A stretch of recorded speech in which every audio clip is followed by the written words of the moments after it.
This is exactly right.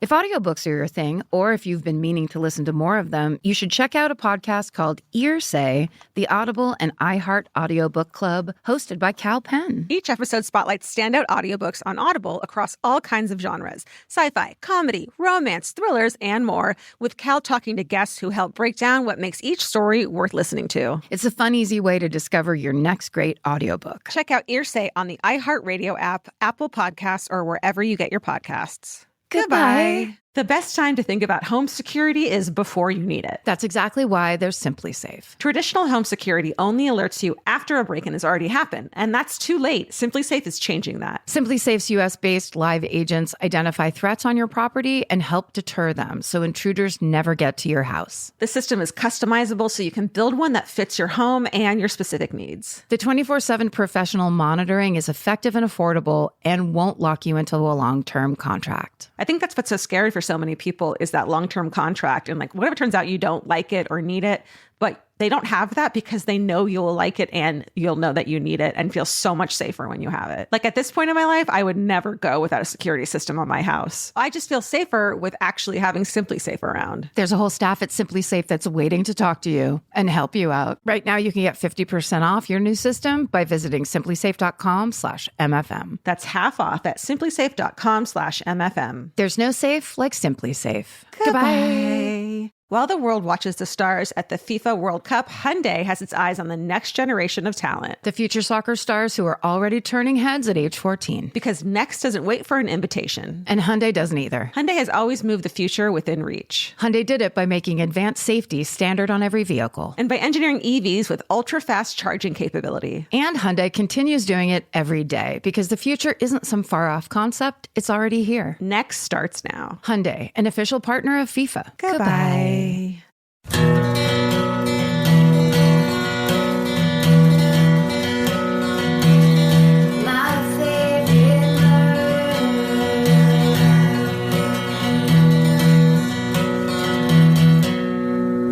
Oh my God. Oh, hi.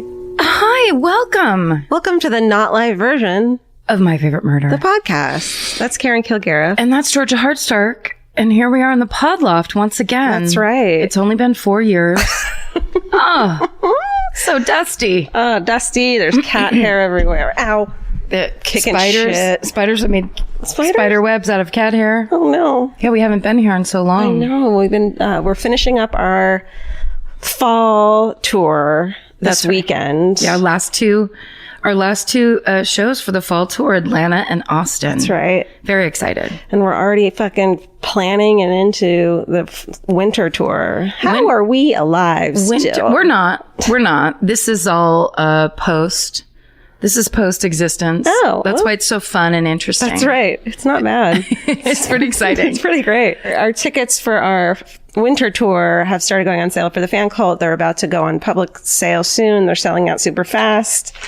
So make sure you check out what's going on at myfavoritemurder.com and sign up for the email list because there's some surprises coming up too. So you'll want to be on top of that. But thanks so far for all the buying of tickets. It's going to be a really fun tour. Right. Just keep in mind, first of all, it's best if you belong to the fan cult because then you know what's going on and you have insider advantages. Just as a recommendation from me personally. And the fan cult was a way to get people who got really pissed off all the time that tickets sold out so quickly, a way to get first access to them. So it's not we're just trying to make sure that A, the scalpers aren't buying them all up, and B, the people who really, really want them can have the best chance of getting them. Which are things we can't control. Right. For all of these things, it really does seem like there's people that keep showing up that don't understand that these tickets sell out in 1 minute. So the fan cult gets the first chunk of pre-sale, then the pre-sale gets a chunk of pre-sale, then the general public get the last little bit of sales. Yes. So there's different waves of sellsing it.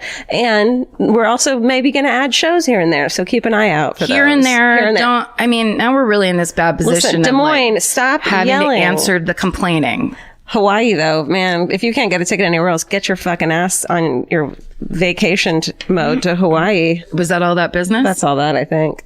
Listen to this fucking... Okay. So I'll speak for myself.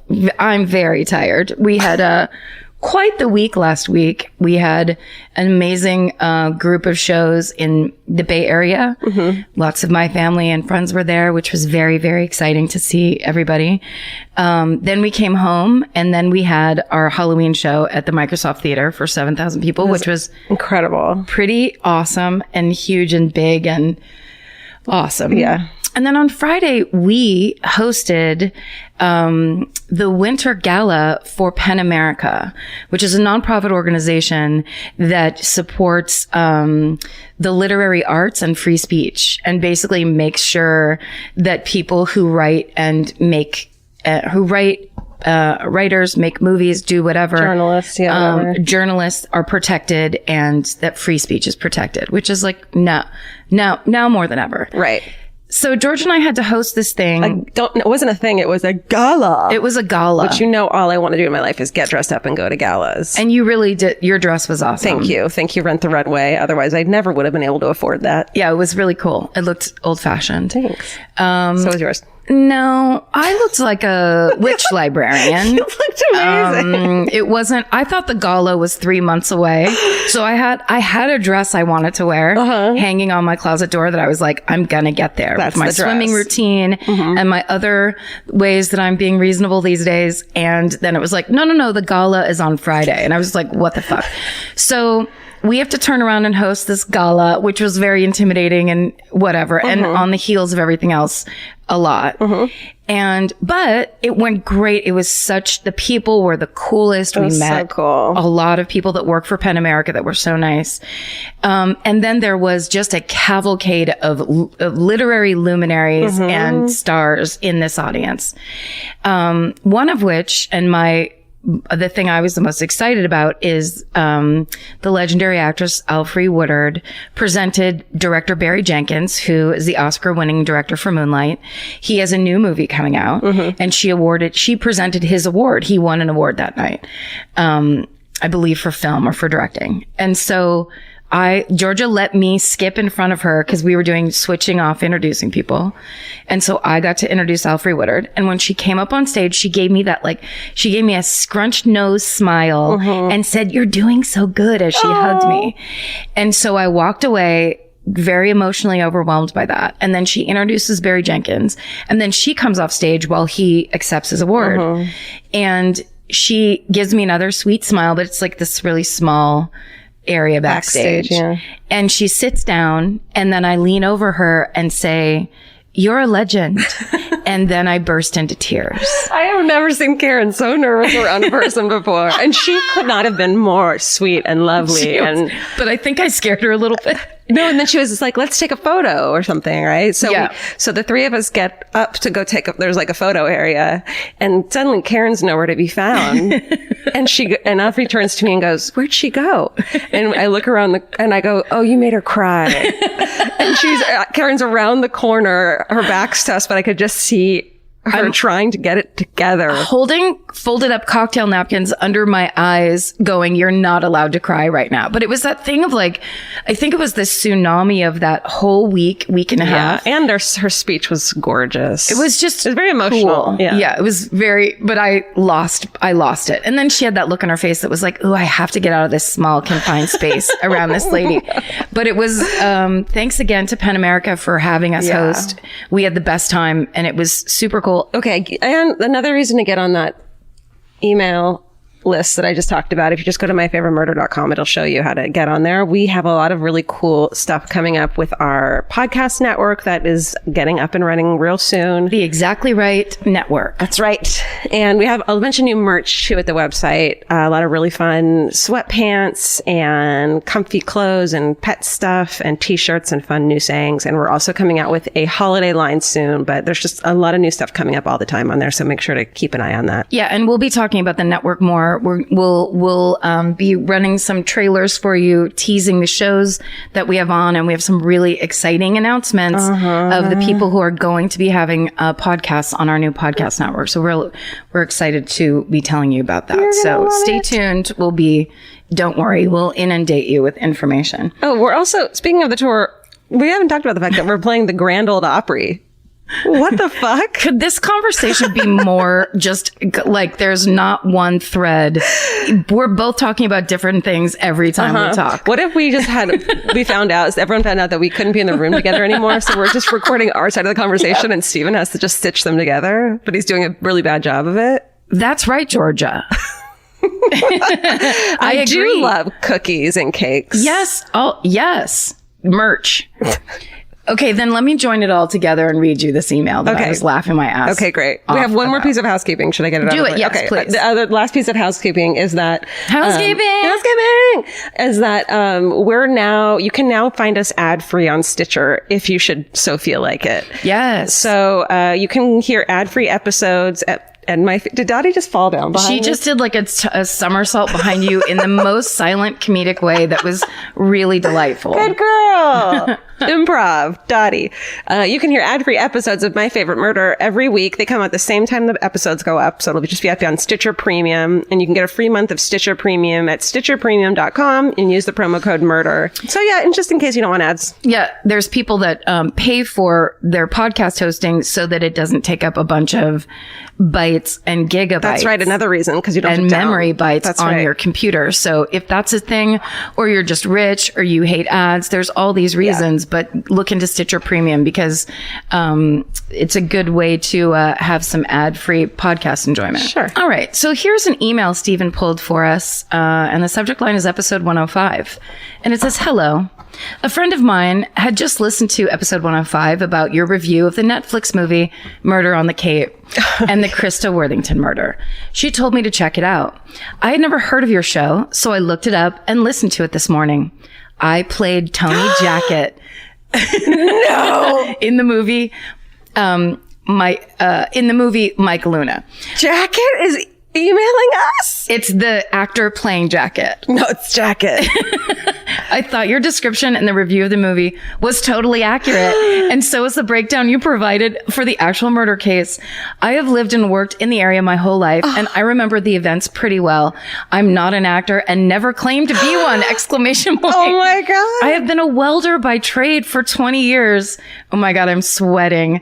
And I work all over the Cape. One fall Saturday in 2014, I happened to be working on a job in Provincetown, and one of the producers for that movie saw me working and begged me to go to an audition. No, that's like a dream come true for some people. It's like the beginning of a dirty Hollywood porn. I was skeptical, of course, but I went anyway. A few months later, they called me back and told me I had the part if I wanted it. So I was just in the right place at the right time. It was fun, and I learned a lot, and I'm glad I did it. Keep up the good work.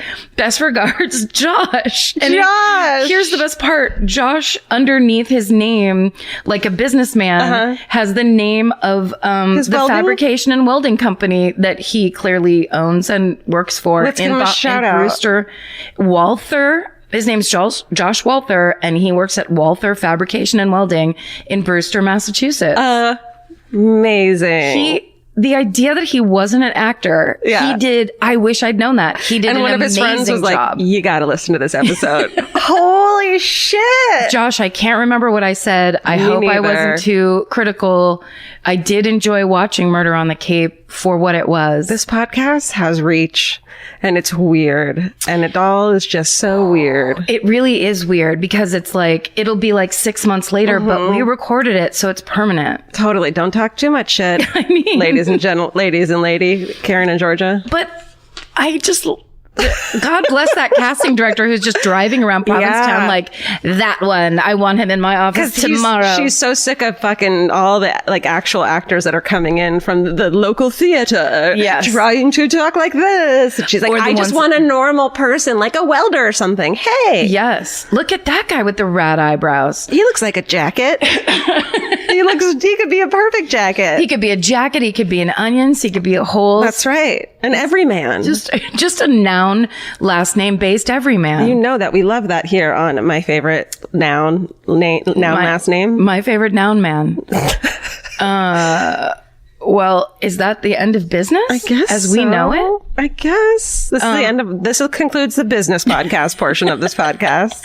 I feel like I would like to say this episode, for myself anyway, has the most slopped together feel for the fact that we just haven't done normal podcasting in so long. About your story, you mean? Yes, for sure. I'm pre-warning you about my story, but then also it's that thing of like, we've been doing so many other things. Yeah. This is the thing we actually do, and we haven't done it in so long. My favorite part, and I forgot how it works. Yes. I don't remember how it works. I don't remember being this boring usually. I feel like we're a little bit funnier usually. Yeah. Usually we Not give you, ourselves... No, listen, criticism taken. Look. Listen, Listen. we usually give ourselves a little more, but it's like, I feel like because we haven't taken care of business in so long, it's just like, get out there with the announcements. This person's been telling us that we need to do this person, so we had to get all this shit out here. Listen, all we want to do is talk to you guys about murder. Look, all we want to do is sit at Crooked and talk straight with you and Steven. Steven really is the one that's cracking the whip on us, and I'm fucking sick of it because everybody thinks he's so nice and dresses up like a dinosaur and how sweet that is and takes pictures with everybody. And that's all true. Yes, He can always dressed like a dinosaur. Day and night. Day and night. He's in the corner right now. In fact, I happen to know he's at Universal Studios today drinking. I'm calling you out, Steven. Steven, what were you doing? I got ready this morning, and so I was like, I'll do a little treat for myself before I come to recording tonight. Okay, we have to go over sip by sip. You can't see, the problem is you can't put it on Instagram because Vince all day was like, Steven's drinking a beer. Yeah. Steven's having a margarita. We I know. like how Vince is calling me out. That's right. He will absolutely monitor your shit. To be fair, it was a birthday gift that you guys gave me. That's true. Ooh, way to throw it in our face. I wanted to show you because I've been going so much, it was worn out, and they couldn't read the barcode anymore. Oh my God. The best gift we've ever given. That was Really? really, really something. It really is. That was Vince's idea, so When is your birthday? Sorry. in April. So he's been using that. yeah. Oh my God, you guys, this looks like an antique poster if Harry Potter Universal Studios Hollywood was a movie from 1930. That's what this little piece of paper looks like. Like a train ticket. There hasn't been a train around here, Universal Studios around here. And Why? You can't get through the brick wall. I'm trying to make a Harry Potter reference, but my brain isn't going fast enough. They had 3 customer service people trying to read the numbers, and they were like taking bets to see who could get the numbers so right. you were all taking shots at the same time? Yeah, really. I was going to say, is that before or after the drinking began? I think because Horror Nights is over, nobody has anything to do. So, Oh, right. Yeah. All that extra holiday staff they hired. Man, we got to get Universal Studios to fucking, what's it called? Sponsor this, Steven. Yeah, that's right. I'm into it. Yeah. Now, where do you go to have your beverages, Steven? Do you not want to give away your hang at Universal Studios? I mostly just grab a Modelo down by the old Jurassic area that's all closed. Do you work at the bar there? Do you have to get an extra job because we don't pay you enough? I get tips at the... Do you brown bag in a 40 of Modelo and just sip it by a closed... That's what Charlie. What's the best about Universal Studios is there's alcohol for sale everywhere. Yeah. Everywhere. And corn dogs. Parents, Yes. you don't have to suffer at Universal Studios. That's right. They don't want you to. No. Well, and they're the tall cans too. That's amazing. A tall boy? Yeah. It's like it's fucking Dodger Stadium or something. Hells to the yes. Except, well, no, I guess it is like Dodger Stadium because they are like $10. Oh, Oh, yeah. Yeah. Yeah, they're going to make you pay. Yeah. That's why it shouldn't be your total hangout. No, Just special occasion hangout. that's true. Like right before recording one of the biggest fucking podcasts. No, I don't care. Yeah, tonight's the big one. Oh my God. Just make sure you hit record already. Yeah. Did you check all the mics and stuff, Yeah. Steven? That Modelo sure will fuck you up. No, so you had 6 of them? That's crazy. Yes. Wow. This podcast is brought to you by Squarespace. Every successful small business starts with someone saying, I wonder if people would actually buy this. Squarespace gives you everything you need to find out. From consultations to events and experiences, you can showcase your skills with a customizable website designed to attract clients and grow your business. With Squarespace's collection of cutting-edge design tools, anyone can build a beautiful, professional online presence that perfectly fits their brand or business. Get paid on time with professional invoices and online payments. Plus, streamline your workflow with built-in appointment scheduling and email marketing tools. Head to squarespace.com/murder for a free trial. And when you're ready to launch, use offer code MURDER to save 10% off your first purchase of a website or domain. Goodbye. You know your favorite summer clothes by what actually makes it into your suitcase. Find the outfits you'll wear all season long at Quince. Quince's 100% European linen pants, dresses, and tops are the pieces you'll reach for all summer long. They're lightweight, effortless to style, and they start at just $32. Their denim is soft and comfortable, and their organic cotton sweaters are perfect for layering when evenings get cold. Quince's beautiful 14-karat gold jewelry adds a subtle finishing touch. So I just went to Italy, and you bet I brought my 100% European linen scoop neck midi dress along with me in the color of floral waterfall, and I wore that thing all over Italy. It was like the perfect day to night. It just looked so pretty, and I felt like I looked sophisticated while still being comfortable. Make your summer wardrobe feel easier. Head to quince.com/MFM for free shipping and 365-day returns. Go to QUINCE.com/MFM for free shipping and 365-day returns. Quince.com/MFM. Goodbye. Every piece of furniture you own has a story. Sometimes it's an heirloom, and sometimes it came with the house because it was too heavy to move. If you're ready to start a new chapter with your home decor, there's Article. Article makes it effortless to create a stylish, long-lasting home at an unbeatable price. They take great care in curating their collection, focusing on pieces that stand the test of time. We've talked about Article for a long time. There are pieces in that catalog that are so affordable that are room changers. And if you go through there and there's like a little something you don't even realize you need it until you see how they have stuff set up or what style combinations that they're doing with. They do the boho chic. There's mid-century. It's a little bit modern. It's something new. Like there's so many choices in there, and it's not going to break the bank. As someone who's interested in tons of different styles and time periods, Article covers them all in one place. I love that. I know I've mentioned already how much I love my entryway table, but I swear to God, because the path that it's on, I pass it 4 times a day, and I love it more every time. Article is offering our listeners $50 off your first purchase of $100 or more. To claim, visit article.com/murder, and the discount will be automatically applied at checkout. That's article.com/murder for $50 off your first purchase of $100 or more. Goodbye. Are you sober enough to know who goes first tonight?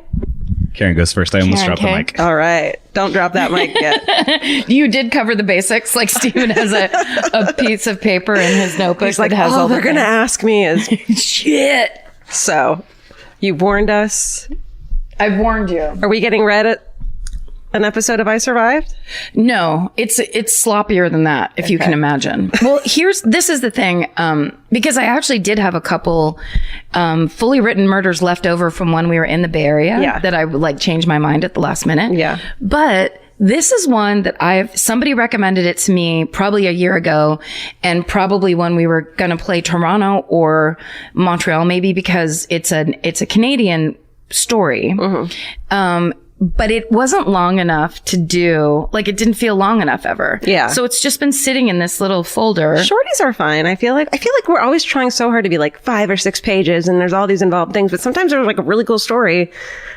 And it looks like you have one piece of paper right there. There's a couple pieces, but it was the thing where I'm tired of looking at it because I like it enough to not delete it, but not enough to do it. Got it. So I'm just doing it. Okay, great. This is a story somebody, and if you are the one that told me about this, would have happened on Twitter. Please write to Steven, send him an email and say I'm the one that recommended it. Send him a Modello. Send Steven a gift certificate for beer at the Universal Studios. For fucking oh my God. A can of Tall Boy? God. A Tall Boy can? I was going to say amusement park beer, but it almost came out advertisement park beer. Oh dear. Tai. Karen, let's get through this and you can go to bed. Let's just get through this. God damn it.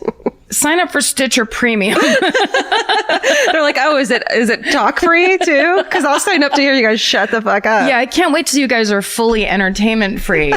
Okay, this is the story of the pilot Randy Mock.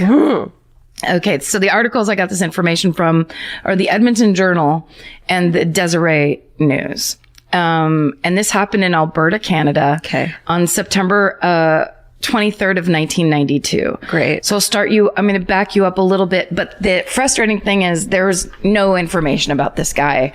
There's no it's not one of those stories where it's like he grew up here and he went to this school. It's nothing like that I could find. It's just this event that happened and a little bit before. So basically, in April of 1989, this guy, Randy Mock, gets his private pilot's license from the Edmonton Flying Club. And the people who belonged to that club, they described him as a skilled pilot who had hopes of becoming a commercial pilot for a major airline.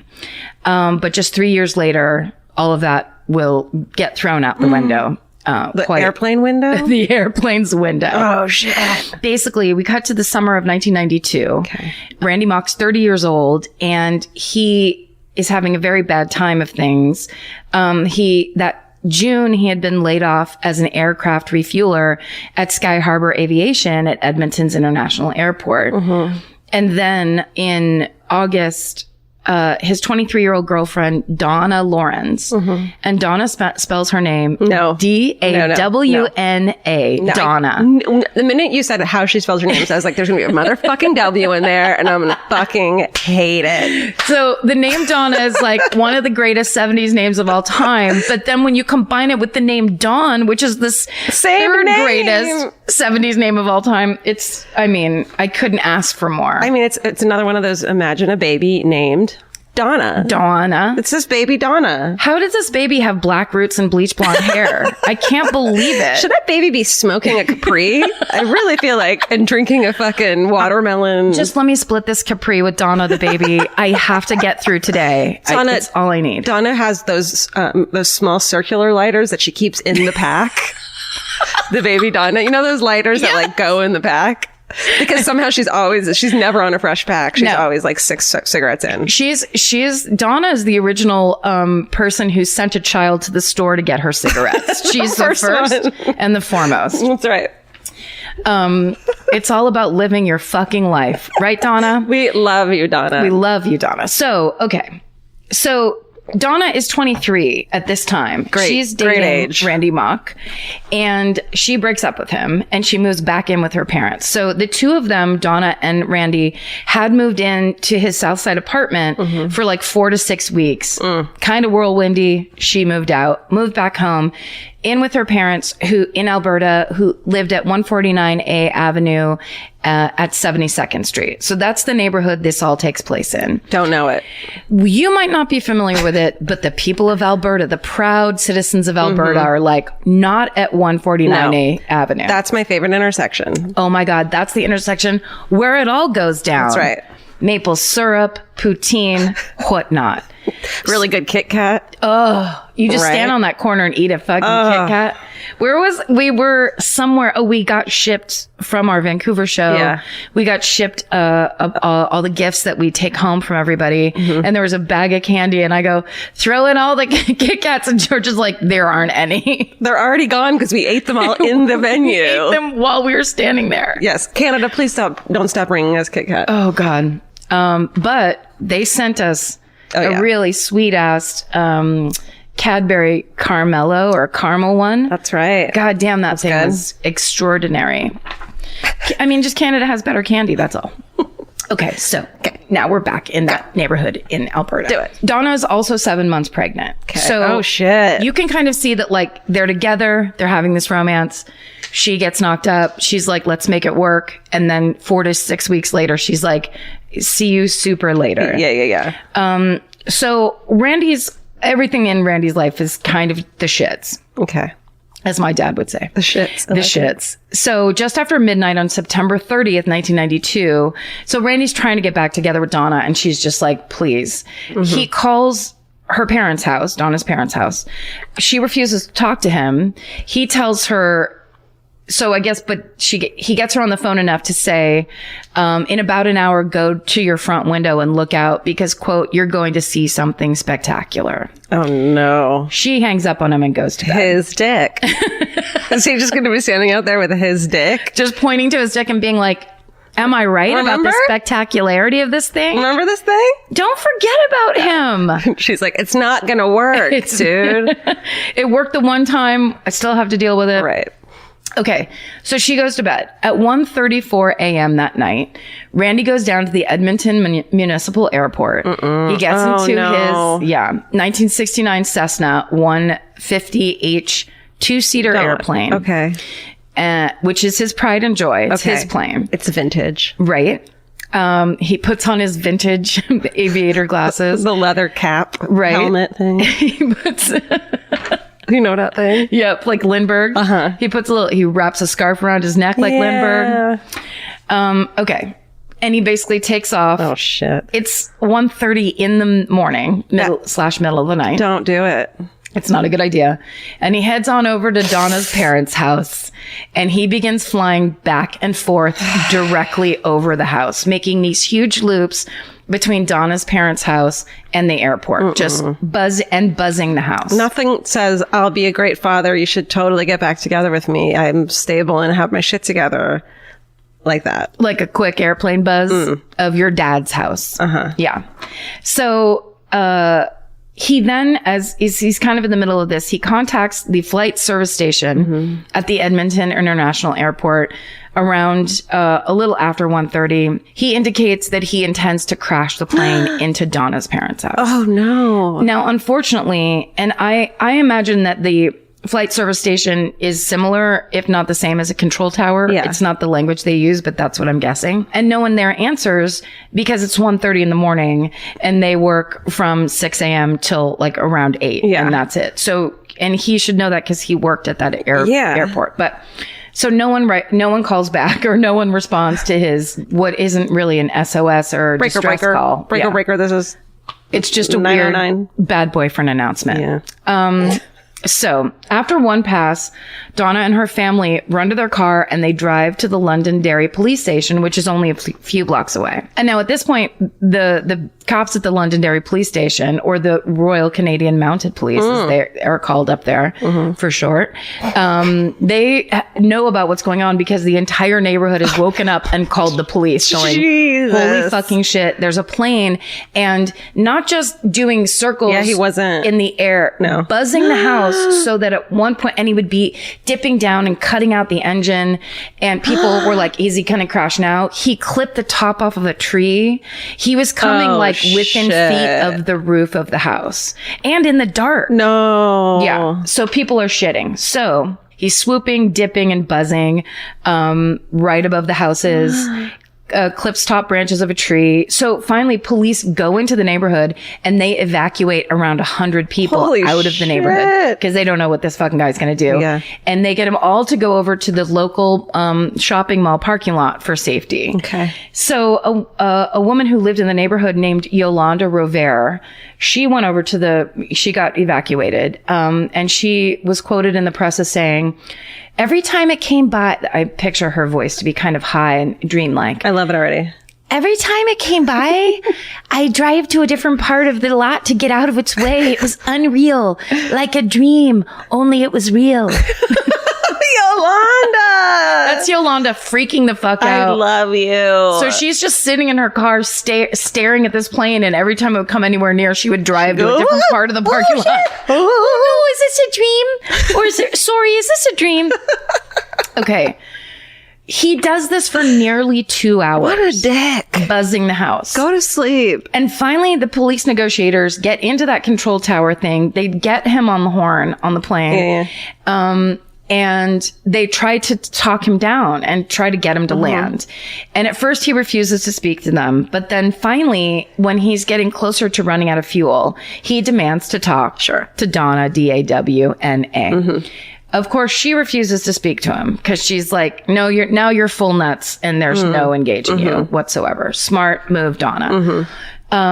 So finally he says to the police, quote, I'm almost out of gas, man. Nobody takes me seriously. There's a lot of people asleep down there and it'd be a disaster if I ran out of gas where I am right now. What? Yeah. So, but police are like, they've already evacuated the area. Yeah. They've gotten people to safety. And they're kind of ready for the worst. And that's exactly what happens. At 3:15 a.m., the engine on Randy Mock's plane sputters and stalls out for the last time. And then he glides the plane down neatly into the Lorenz's living room window. What? Just fucking glides it down, it runs out of gas, and then he just crashes it right through their living room window. Holy shit. And there's a theory that when he called and said, look out the front window, you're in an hour, you're about to see something spectacular.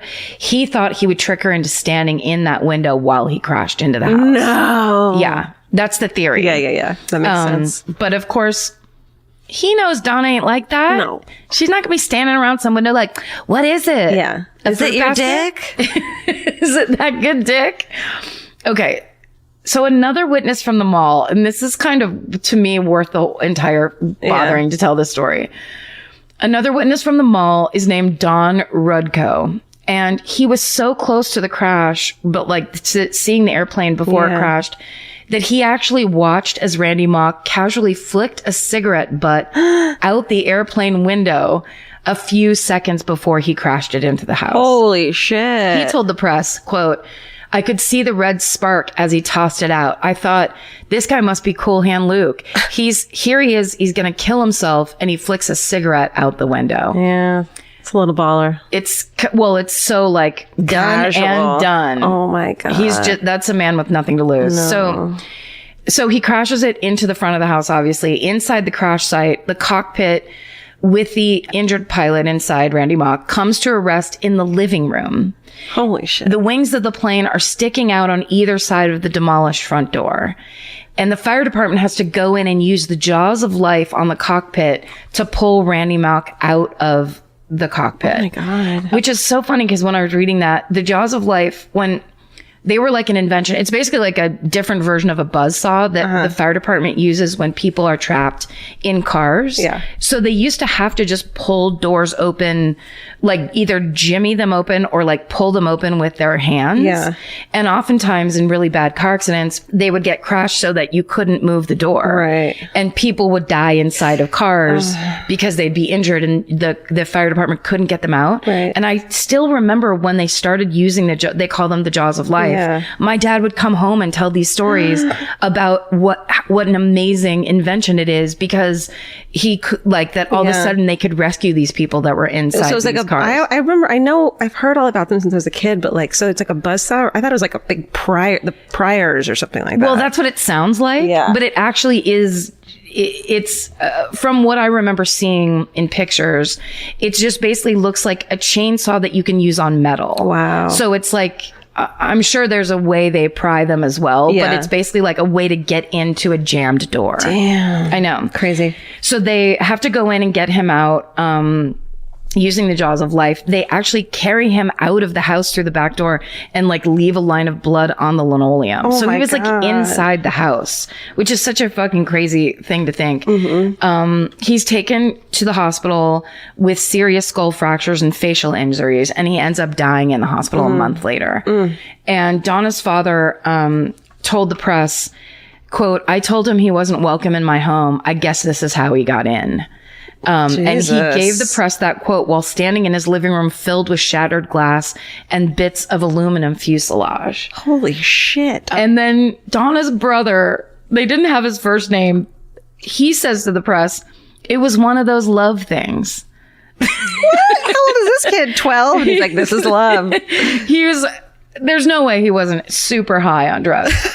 'Cause buddy, that's not love at all. It's quite the opposite. Now, here's how we know it's not a love thing, because actually Randy Mock in 1908 had already made the papers, because Randy Mock tried to sue an ex-girlfriend, who was 18 years old at the time. So he was like in his late 20s and she was 18, because he'd gotten her pregnant. She broke up with him and then wanted to get an abortion. And he was granted a temporary injunction to prevent her from getting an abortion, because he argued that he and the woman, 18-year-old, had agreed to have a family and he wanted to raise the child. Wow. So they put a 48-hour injunction on her body. On her fucking body. And then a judge refused to extend it past the 48 hours. And she immediately went and had an abortion because she did not want to have a child with him. Jesus Christ. So clearly he had some issues with women and relationships and what his Yeah. part in their the role he had in their lives was. Right. So of course, trying to beef this story up a little bit more because it's so fucking crazy. Yeah.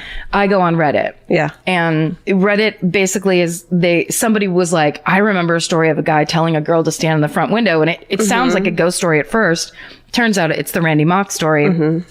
And then at the end of the thread, someone says, it's just like that thing that happened in August of this year. So then I fucking click on that link. Thank you, Reddit. So August of this year in Salt Lake City, a 47-year-old man named Dwayne Youd, Y-O-U-D, dies when he flies a twin-engine Cessna 525 into his own house after he's arrested for domestic violence. So basically, he's a pilot.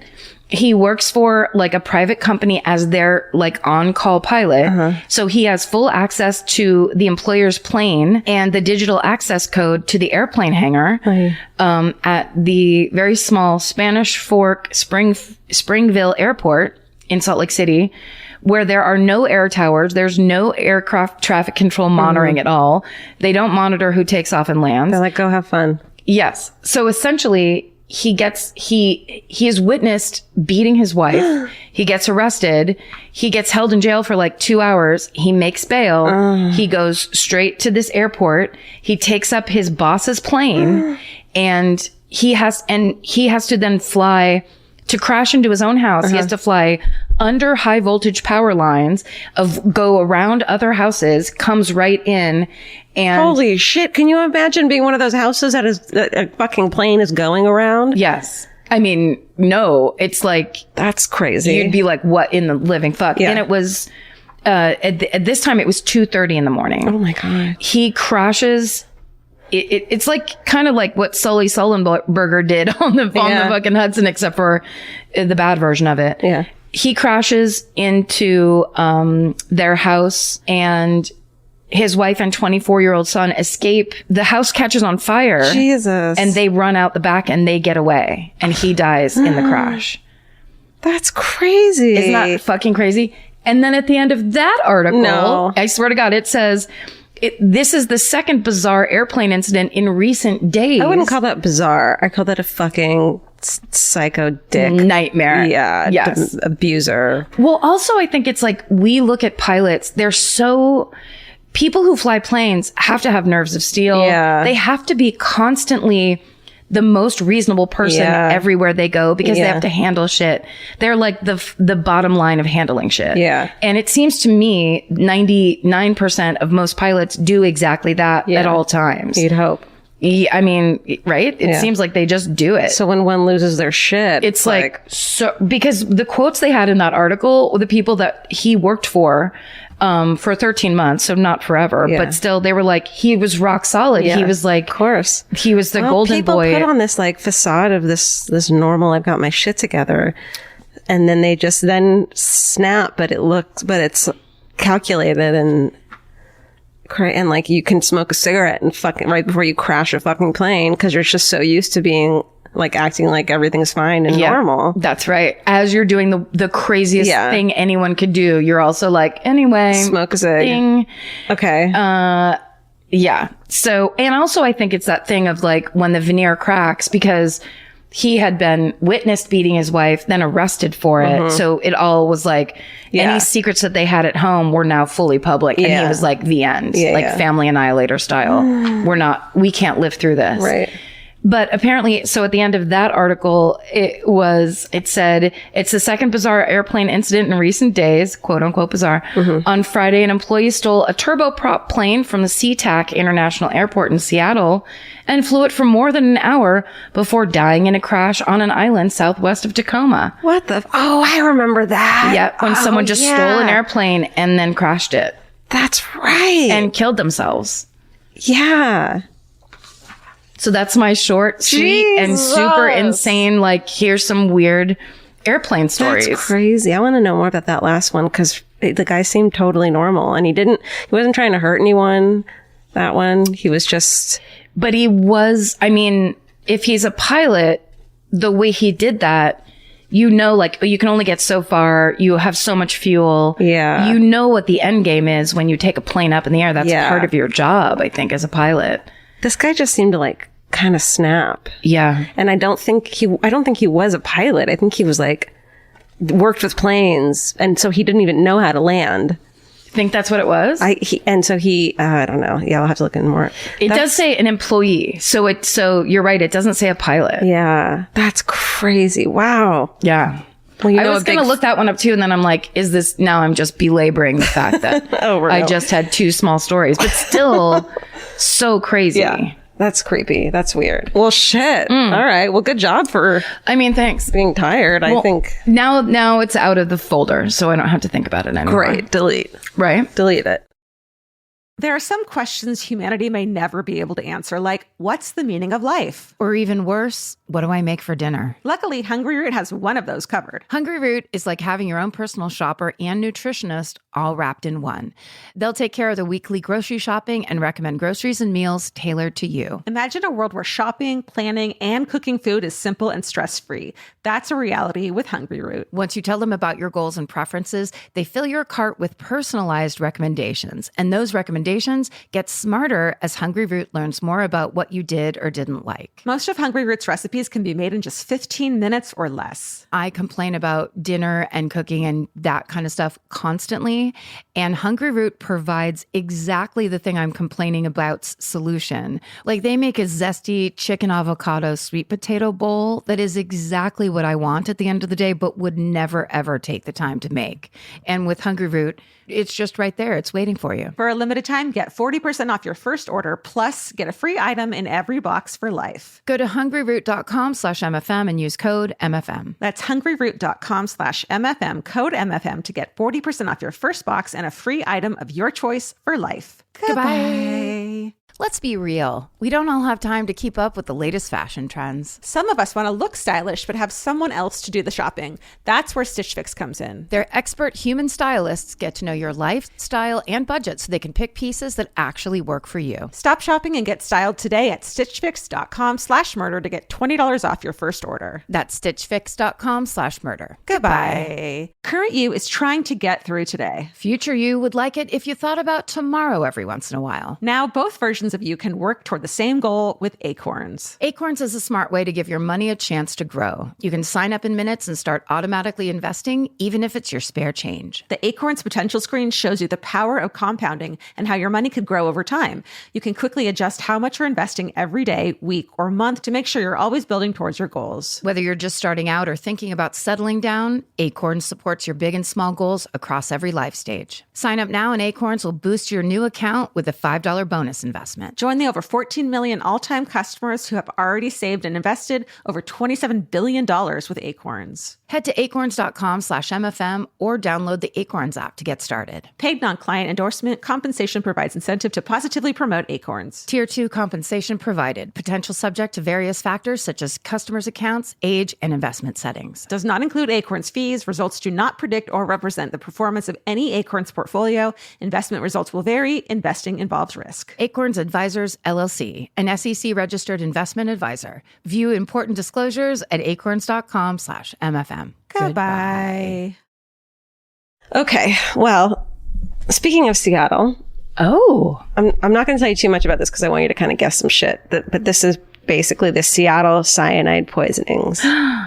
My first guess was going to be Bigfoot, but I guess that now that I hear the word cyanide, I'm going to retract it. Okay. Okay. It's not Bigfoot. Okay. Okay. June 11th, 1986. Right after my 6th birthday. In Auburn, Washington. Right after my 16th birthday. We had a surprise party. It was fun. Cute. So Auburn, Washington, it's a suburb about 25 miles outside of Seattle. 40-year-old Susan Snow. She's a mother of 2 teenage girls. She works as a bank manager. She woke up at 6 a.m. and started her normal morning routine. She kissed her husband, Paul, who was a long-haul trucker, goodbye as he left for work, and wished her 15-year-old daughter, Haley, a good morning, goes into her bathroom, plugs in her curling iron, starts to get ready for work. But another one of her normal routines in the morning, which she did all the time because she suffered from really painful headaches. She took her, pretty much daily dose of 2 extra strength Excedrin capsules from the bottle in her kitchen. Oh, shit. That's right. About 40 minutes after she went into her bathroom to get ready, her daughter Haley went into the bathroom to see what was taking her mom so long. No. I know. And found Sue collapsed on the floor of the bathroom. Sue was unresponsive but had a faint pulse. And when Haley called 911, she told them that it seemed like her mother was asleep but with her eyes open. Oh, no. I know. That's so awful. It's so sad. Gasping for breath and her pulse fading, Sue's flown by helicopter to the hospital where doctors work to determine what is even wrong with her. They don't know how to help her because they can't figure out what's wrong. Maybe she slipped while getting ready and hit her head, but she didn't have any bruises. Had she been electrocuted by the curling iron? No. And nothing seemed to add up. And so doctors were baffled. And just a few hours later, Sue Snow had died. Shit. Yeah. During the autopsy on Sue Snow, this chick, she's the assistant medical examiner, Janet Miller. She's like, yo, I fucking smell a very faint scent of bitter almonds, which I know from experience means cyanide. Now, you were pointing at yourself, Georgia, but you were playing the part. Janet is like, yo. You were in the role of Janet. Yes, right now. Janet knows from experience that, like, that's the scent that bitter almonds. Historically speaking. Like the book that was written about this is named Bitter Almonds. Is it really? Yeah. Because also it's kind of a play on words. It is. As you'll see soon. The main medical examiner person was like, shut up, you assistant, be quiet. I don't smell anything. And they're like, well, and also doesn't show any of the telltale signs of cyanide poisoning. Like her skin wasn't bright pink, that sort of thing. So she was like, blew her off. She was going to just put down that she died of natural causes, had an undiagnosed heart issue. And Janet, then later, this doctor comes in to say to the main person, so what happened? And she starts to tell her like, oh, it's just a heart issue. And Janet's like, yo, motherfuckers, you should probably listen to me. And like told another doctor and was like, good. This bitch is not listening to me. You should listen to me. Awesome. Amazing. And her fucking politeness and not staying in her lane might have saved a bunch of other lives. I bet it did. Because when they sent Janet's, tissue, blood, things. Sure. Information. When it was tested, it was verified that Snow had died of an acute cyanide poisoning. And then I wrote, and Janet was like, booyah, bitches, and toasted her badassness with her friends that night, probably. Don't you think they all had like champagne and was like, I fucking told this bitch it was fucking cyanide. But also, why resist? Yeah. If you're looking into someone's death, a 40-year-old woman dies unexpectedly. There's no explanation. And someone smells the faintest bit of fucking bitter almonds. yeah, and also just like it's that thing of how many years of coroners being like, I guess it was a heart embolism or like some weird made up thing where it's like, or look into it. Right. Or if one person smells almonds. Yeah. And the thing about cyanide too is that the ability to smell it is genetic, and 20 to 40% of the population don't carry the gene to detect it. Ooh, then you shouldn't be allowed to be the coroner. That's right. Or you should have someone who can. Yes. I don't know. These are the things we're going to get solved in the next midterm election. That's right. We're going to have a ballot measure, and it's going to be great. Smell that cyanide. Hey, does it smell like cyanide to you? Then get the fuck out of this department. Yeah. So investigators go and examine the contents of Sue's house, and they discover that the source of the cyanide is the bottle of extra strength Excedrin capsules that both Snow and her husband Paul had used the morning of Snow's death. 3 capsules out of those that remain in the 60 capsule bottle were found to be laced with cyanide in toxic quantities. So the husband fucking took some, she took some, and she died. And there was 3 more in there. Whoa. That were cyanide laced, right? Suspicious. And so this murder by cyanide is a fucking huge sensational news, of course, across the nation. And everyone loses their shit, especially because just 4 years earlier was the 1982 Chicago Tylenol murders that I covered in episode 43, where, yes, I looked that up. That's still one of my favorites. I covered in episode 43. All I'm saying is I'm not going to get into it because you can. No, I know. You know what I mean. But Please it's still one of my favorites. I like that you're referencing your own story. Yeah, I just don't want to talk too much about it, but it is still like, I love that case so much. I still fucking think that Ted Kaczynski did it. I think it's just like, It's so crazy. It's such a fascinating story. Yeah, it really is. It's a good listen. And then, so of course, the Chicago Tylenol murders scared the shit out of everyone. 7 people died when Tylenol capsules had been laced with cyanide and put back on store shelves. And those murders 4 years later and to this fucking day have yet to be solved. I remember all of this. This was all my teen years. Yeah. It was crazy. Do you remember this story? I do because it happened after, and it had that thing of like, this was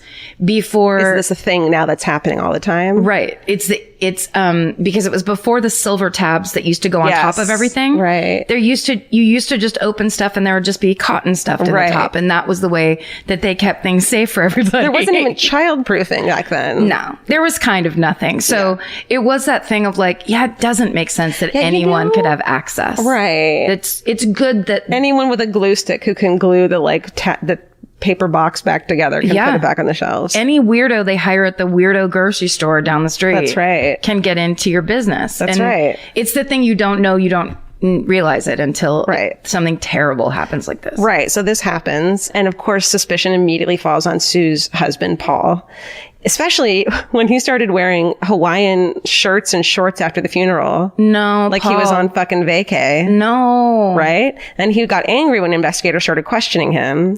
So of course everyone's like, dude, it's Paul. And Sue was his 4th wife. Oh. The 2 daughters were from her previous marriages. They'd only been married about 7 months before Susan's death, and Susan had found out that Paul had cheated on her with an ex. Jesus. But had decided to stay with him. Right? So everyone's suspicious of him. Sorry, they'd only been married 7 months and he'd already cheated on her? Yeah. Maybe I don't know when he cheated, but yeah. I mean, he might have cheated before they got married, but they had only been married for 7 months. Get married. Just don't cheat. I know. Just don't. I know. Just don't. Please. But then they do. Then they do. Okay. So everyone was like, it's totally him, right? It's Hawaiian shirt Joe. Hawaiian shirt dude. Yeah. Okay. But then everything gets crazy and mixed up when another tainted bottle from the same lot, the same manufacturer lot, was found in a grocery store in nearby Kent, Washington. Fuck. The manufacturers of Excedrin, Bristol-Myers, lost their shit, recalled all extra-strength Excedrin products in the Seattle, Washington area, and a group of drug companies came together to offer a $300,000 reward for the capture of the person responsible. That's pretty cool. Right. The last cool thing any drug company ever did. That's right. Before they started trying to murder all of us. I have proof of something shitty they did in just a second. It's pretty great. That's when, so then this money comes forward and like, we need help finding this. And then this woman, bless her heart, comes forward. Oh. This woman's name is Stella Nickel. She tells authorities that on June 5th, so it's about a week before Susan had died, about a week before, her husband, Stella's husband, Bruce, had come home with a headache from work, taken a bunch of Excedrins. He fucking strolled out onto the deck to watch the birds and then suddenly collapsed. Oh, God. He was taken by a helicopter to a Seattle hospital and he died as well. But the doctors said that the cause was emphysema at the time. But Stella said that doesn't make any fucking sense. He didn't have eczema? Did I say emphysema or did I say eczema? You said emphysema. Great. She was like, maybe he had eczema, but he didn't have emphysema. You can't drop dead from emphysema if you don't got it. If you don't have it, right. Yeah. So she was like, fuck this shit. You need to change. That's not true, right? Yeah. Okay, so here's all right. In what was supposed to be the 1991 USA Network made-for-TV movie about this case called Who Killed Susan Snow? Right. This chick Stella, our friend Stella over here, 44-year-old Stella, was to be played by Peggy fucking Bundy. Yes. Katie Seagal. Who is, if you see this woman, it looks so much like her. I don't want to show you a photo, but it looks so much like her. It's like they basically wanted her to be Peggy Bundy, but with like roots and like kind of look a little worn and like she had lived a hard life. Yes. You know what I mean? Yes. And it looks exactly like her. According to a 1988 People article, Stella was into, quote, bar hopping and skin-tight dresses. She was just like a 40-something-year-old who just liked to go to the fucking local watering hole, smoke her Capris with her skinny lighter in there, and fucking drink. And live. Drink and live. And finally live her life. Live like a fish, drink like a person. Yes. And so she had married Bruce, and he was into that shit too. So they were like partying all the time. Awesome. Bruce was match made in heaven. Exactly. Bruce was Stella's second husband, and their life together and they lived in a Washington State trailer park.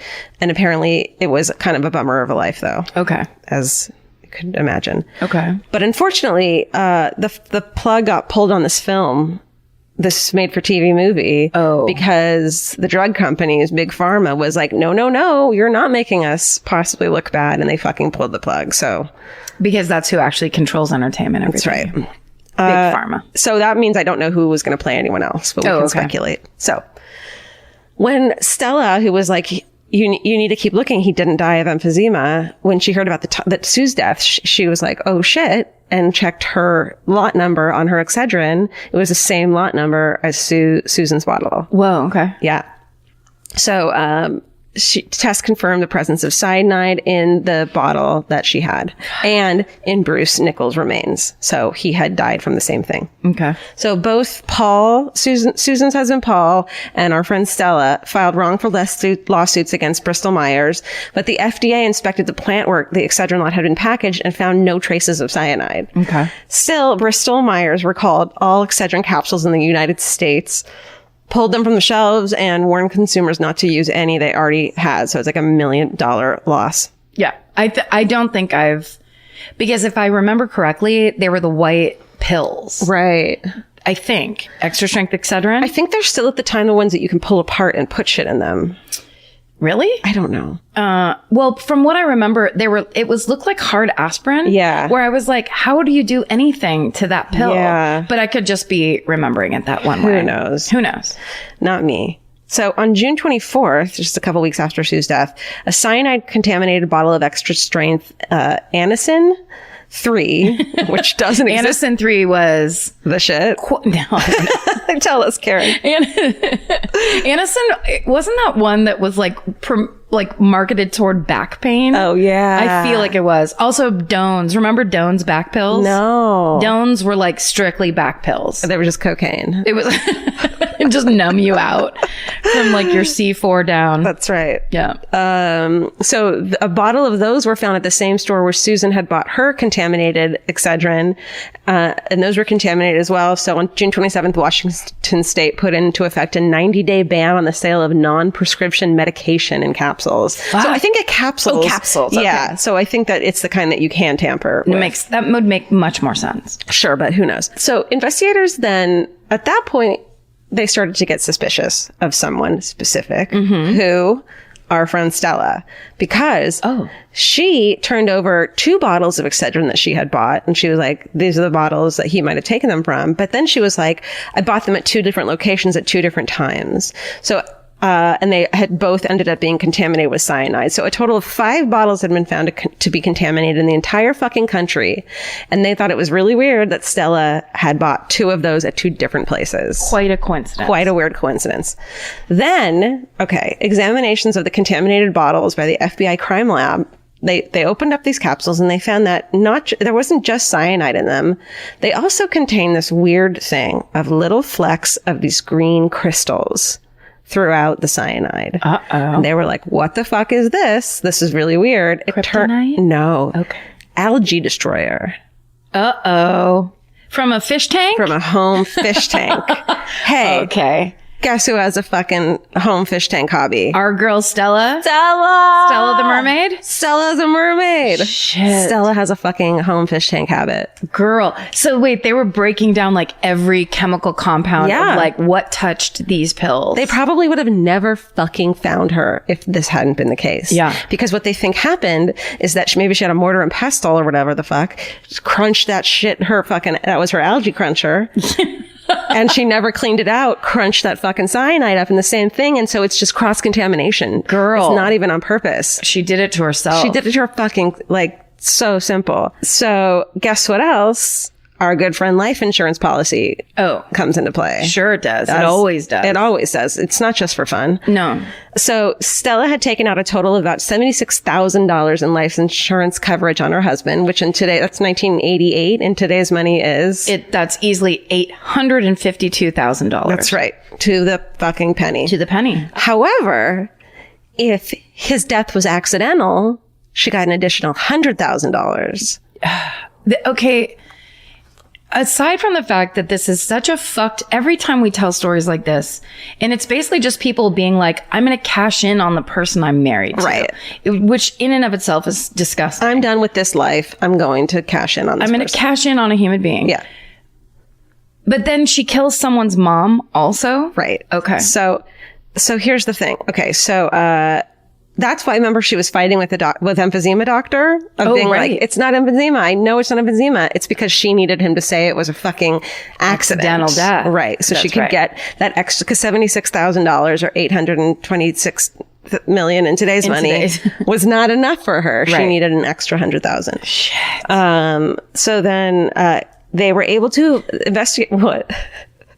I'm sorry. I just thought of what if it was all so that she could buy more and more tropical fish. She needed more algae destroyer. She loved those fish. She had these huge angel fish. But they lived in a trailer too. Yeah, but sometimes you just eat she funneled all the money into that fish tank so that they were like, we don't need a house. Yeah. What we need is a great house for these fish. I just think of how humid and smelly it was in that trailer. With that huge fish tank. Uh-huh.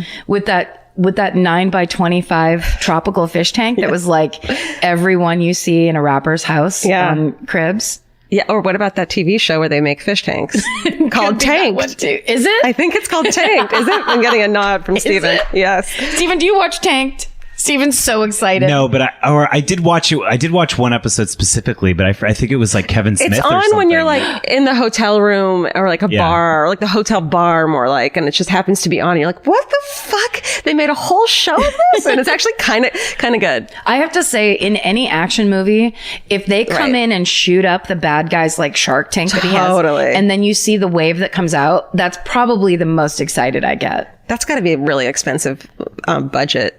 Yeah, because you shoot that once and then you have to take it again, which means you have to roll in a brand new fish tank. And also because of the fucking PETA, you can't kill those fish. No, those are all just rubber fish with little motors. No, I'm just kidding. I was like, wow, how do you know that, Karen? Did you guys do that in baskets once? Yeah, on baskets we like to kill fake fish all the time. It's like a thing. Okay, so Tanked. It's called Tanked. Oh, look at these two tank toasts. They love fish. It's real fun. This is all in Spanish, Stephen. Is this a Spanish show? No. Oh, it's on Animal Planet. Yes. Please watch Tanked, everybody. Our new favorite show. It's from 2012. So Stella takes a polygraph test in November of 1986, fails it. But unfortunately, there's no concrete evidence proving that she ever purchased cyanide, and authorities aren't able to build a strong enough case to support her. There's no prints on any of the bottles, anything like that. There's no video evidence of her putting the bottles back on the shelves. Right. So we fucking have nothing. And it's possible that this case would have even gone cold and no one would have been arrested except for her daughter who fucking hated her. Oh, shit, girl. Okay. So 27-year-old Cynthia Hamilton, who would have been played by a fucking hard-lifed Molly Ringwald. Oh, shit. Yeah. Okay. But in a good way, but like pretty, but like chain smoke. Everyone chain smokes. Yeah, it's like, is it northern or central Washington? Yes. Yeah. And she was in and out of her mother's life for years. When Cindy, the daughter, was 9 years old, Stella had hit her with a curtain rod so hard it had bruised Cindy's legs. So Stella was pretty abusive. Oh, shit. And Stella had been charged and ordered to go to counseling and said that, but Stella denied ever hitting her daughter and said that her daughter made the whole thing up because she was jealous of her. The 9-year-old girl was jealous of her. Oh, no. So she basically, Cindy, that's the daughter's name. Cindy has a total sociopath of a mother. Yeah. Okay. Cindy's got... Cindy from an early age is like, oh shit, my mom is capital A crazy. Right. But Cindy has a conscience. That's right. Where are we? Number 2. Cindy has a conscience. Yes. And is like, this isn't right. I need to talk to the fucking authorities about this. And even though, it was her stepdad, it wasn't even her real father. Yeah. So in January of 1987, Cindy approaches the police with information. She said that her mother had spoken to her many times about wanting her husband dead. Oh, Cindy's stepdad. Stella had told Cindy that ever since Bruce had quit drinking, he was a bore. Now listen, as someone who's quit drinking, I know that that's a fact. Things get way less dramatic when you're not shit-faced every day. She said he preferred to stay home and watch television, That's which I'm right. like, I drink, and that sounds great to me. It's the best You when can you're be a sober. bore and drink. You know how fucking hard it is to go out into the world sober and just get that white hot light of reality shown on you at everywhere you go? No, I don't try it. Oh, you gotta try it. It's hilarious. But it's much easier to stay home. Yeah. So they had stopped going out to bars together. So she was like, this guy's a bore. I'm Peggy Bundy.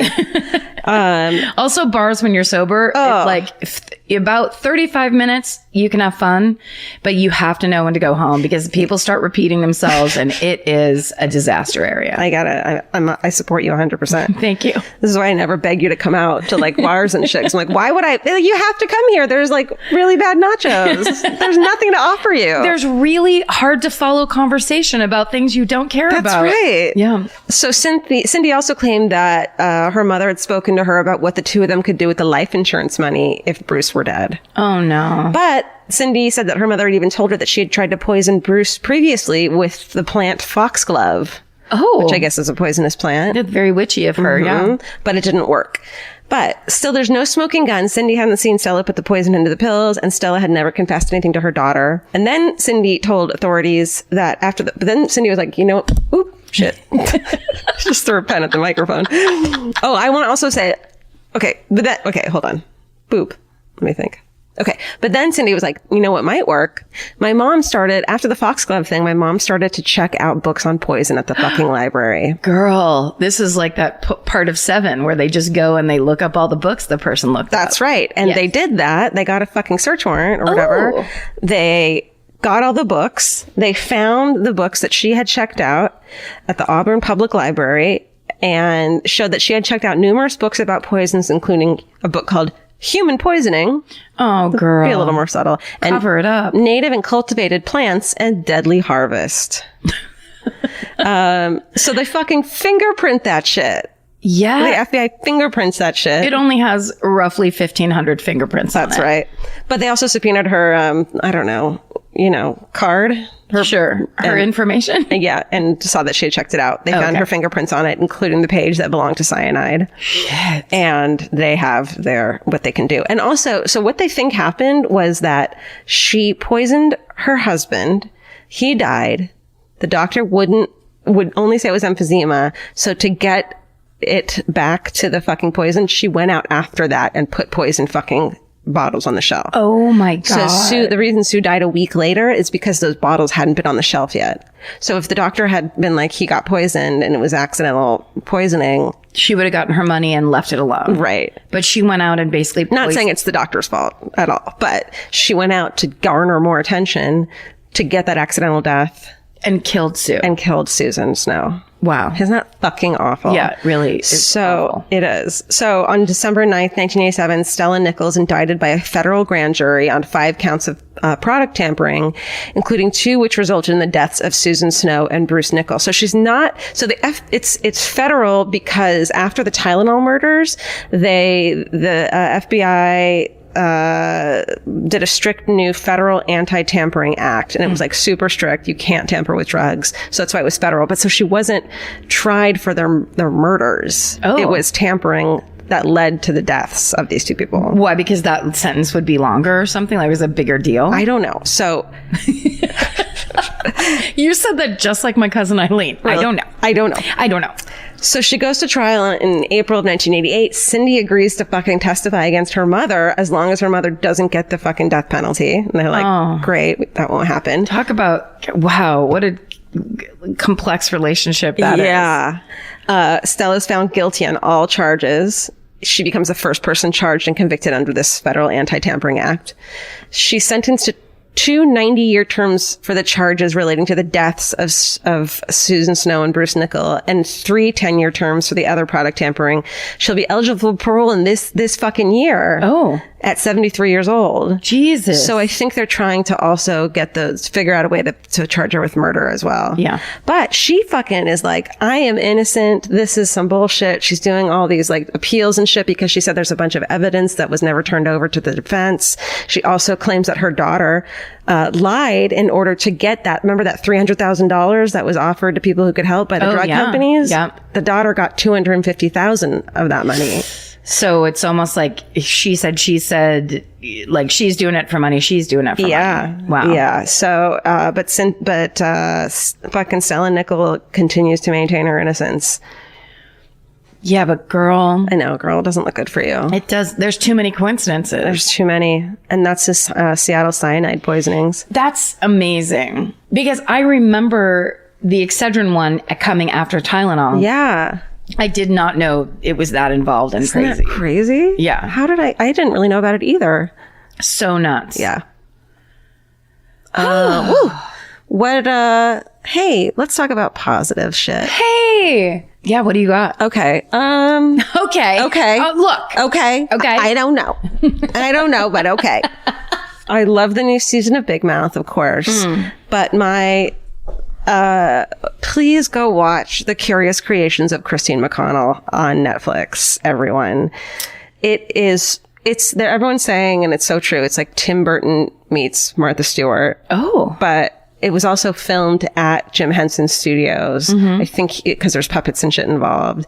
It is so charming and good. And I know the girl, Christine McConnell, she's so talented, this self-taught, like you're not going to be able to do a lot of the projects she shows you how to do, but they're really fun to watch. And some of them you will, and you'll get a lot of tips. But it's also such a cute, fun show and it's so enjoyable. Christina's lovely. My friend Kate Perovich does all the hair for it too. It's just, and I got to go on set and it's just like, it's a really charming, fun show.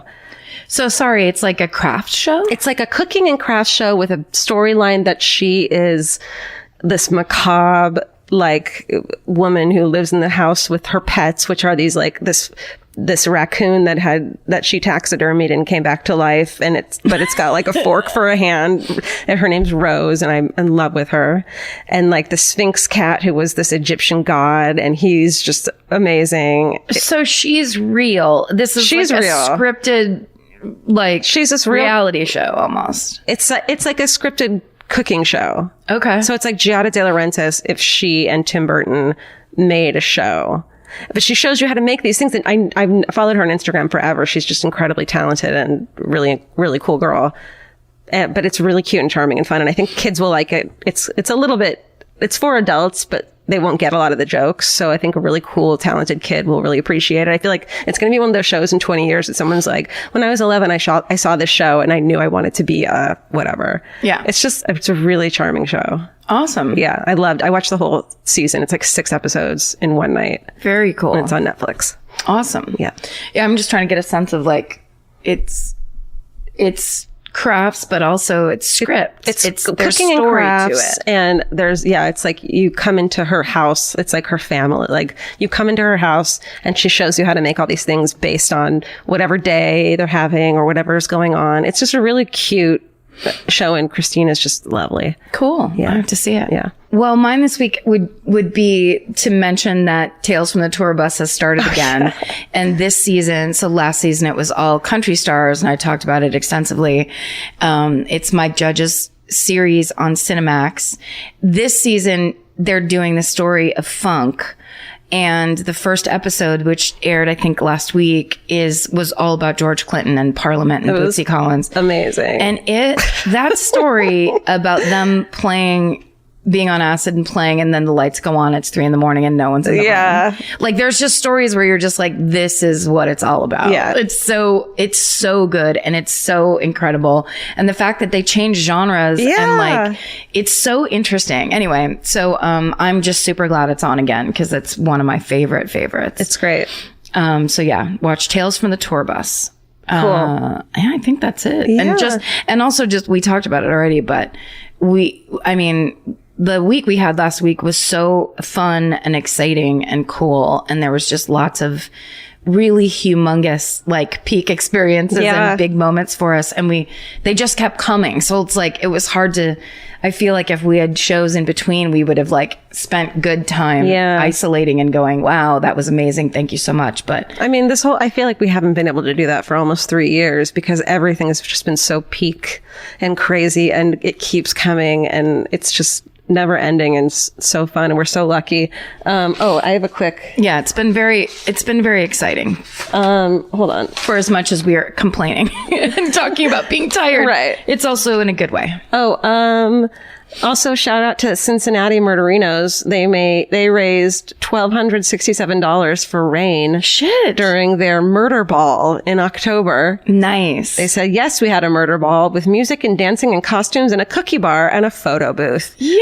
Hope we made you proud. You fucking did. Yeah, you did. Thanks, Cincinnati Murderinos. This whole thing is just bananas. Oh, I would also like to say this. Because the midterm elections just happened and everyone busted their ass. Everyone voted. There's the highest, they say it was the highest percentage of youth vote ever. Amazing. Or something like that. Yeah. Like that the difference is like hundreds of percentages up. So thank you all the 20-year-olds that kind of weren't paying attention before and all of a sudden were like, we got to take part. Because real change was affected in this last election. And we're stuck in this media, like a media kind of turnover where nobody ever focuses on how good things are that when the good things happen. Right. They just speed right to, well, this problem and that problem that's going to be coming up. But hundreds of women were elected into the government. Major changes happen. And I think it's really good to go find those stories where, people are grassroots style taking back this country and pulling it back from out of the hands of these fucking lunatics and these hate mongers and these literal Nazis. Yeah. People are standing up and going, no, fuck you. That's not how it's going to go. And I know personally, I was just really scared on Tuesday that it wasn't going to go that way and that there was going to be a lot of really negative things that happened. And there was so much to be excited for the next day. Hopefully with the recount with Stacey Abrams that she will, it's kind of amazing. We're going to Atlanta and that's where the biggest story in the election is happening right now. Totally. But just thanks to everybody who voted and participated and stay positive and stay engaged because there's more work to be done. Yeah. Even if you didn't get the outcome you wanted, you affect change when you show up. When you show up and you vote for the people you believe in which means voting against the straight up white supremacy that's happening in this country. That's right. It's so fucking crazy and awful.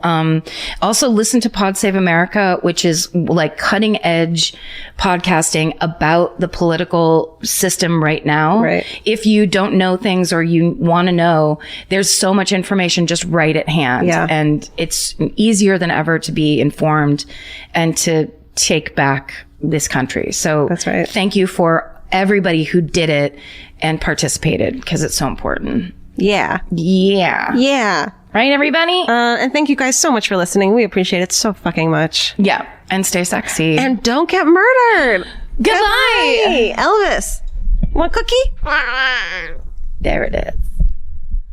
The best time to think about home security is before you need it. That's exactly why there's Simply Safe. Traditional home security only alerts you after a break-in has already happened, and that's too late. Simply Safe is changing that. Simply Safe's US-based live agents identify threats on your property and help deter them so intruders never get to your house. The system is customizable so you can build one that fits your home and your specific needs. The 24/7 professional monitoring is effective and affordable and won't lock you into a long-term contract. I think that's what's so scary for so many people is that long-term contract. And what if it turns out you don't like it or need it, but they don't have that because they know you'll like it and you'll know that you need it and feel so much safer when you have it. At this point in my life, I would never go without a security system on my house. I just feel safer with actually having Simply Safe around. There's a whole staff at Simply Safe that's waiting to talk to you and help you out. Right now, you can get 50% off your new system by visiting simplysafe.com/MFM. That's half off at simplysafe.com/MFM. There's no safe like Simply Safe. Goodbye. Vacation planning should feel like a breeze, not a deep dive into countless travel sites searching for the best deal. With Cheap Caribbean's Budget Beach Finder, you can search every destination and every date all in one search. You'll save time and money with the Budget Beach Finder. Say goodbye to endless scrolling and tab hopping, and hello to budget beach bliss at your fingertips. Go to cheapcaribbean.com to try out the Budget Beach Finder and see just how stress-free vacation planning should be.